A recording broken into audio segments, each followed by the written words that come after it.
শেখ পরিবারের জন্য আওয়ামী লীগ বিলুপ্ত হয়ে যাবে বলে মন্তব্য করেছেন গণ অধিকার পরিষদের একাংশের সাবেক আহ্বায়ক রেজা কিবরিয়া।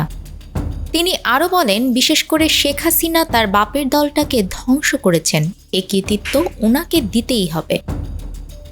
সম্প্রতি একটি জাতীয় দৈনিককে দেয়া সাক্ষাৎকারে তিনি কথা বলেন। রেজা কিবরিয়া বলেন, একদিন আওয়ামী লীগের অবস্থা হবে মুসলিম লীগের মতো। এখন আপনাকে যদি জিজ্ঞাসা করি মুসলিম লীগের সভাপতিকে, মুসলিম লীগের সাধারণ সম্পাদককে, আপনি কি বলতে পারবেন?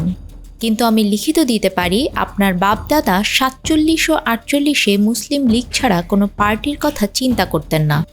এখন কোথায় তারা? তিনি বলেন, আমি আপনাদের একটা ভবিষ্যৎবাণী করছি। 10 বছর পর যদি আপনারা জিজ্ঞাসা করেন আওয়ামী লীগের সাধারণ সম্পাদক কে যেন, ইফতার পার্টিতে বামপন্থী ও কমিউনিস্ট পার্টির দালালরা এবং জাতীয় পার্টির নেতারা তাদের ডাকবে, কিন্তু সাধারণ মানুষ আর চিনবে না। আওয়ামী লীগ এভাবে বিলুপ্ত হয়ে যাবে শেখ পরিবারের জন্য। বিশেষ করে শেখ হাসিনা তার বাপের দলটাকে ধ্বংস করেছেন, এই কৃতিত্ব ওনাকে দিতেই হবে, কারণ আওয়ামী লীগকে ধ্বংস করার জন্য বিএনপি কিছু করতে পারেনি। শেখ হাসিনাকে ফিরিয়ে আনার বিষয়ে তিনি বলেন, ভারতের সঙ্গে আমাদের আলোচনা করতে হবে।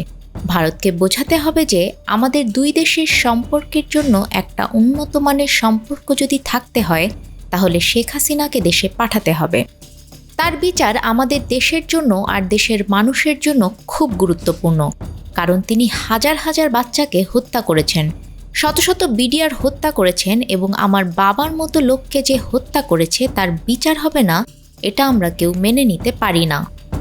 তিনি আরও বলেন, ভারতের জন্য হাসিনাকে রাখাটা আমি মনে করি এটা খুব বেশি বুদ্ধিমানের কাজ না।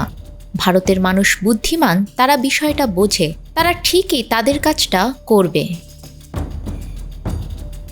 নিউজ ডেস্ক, আমাদের সময়।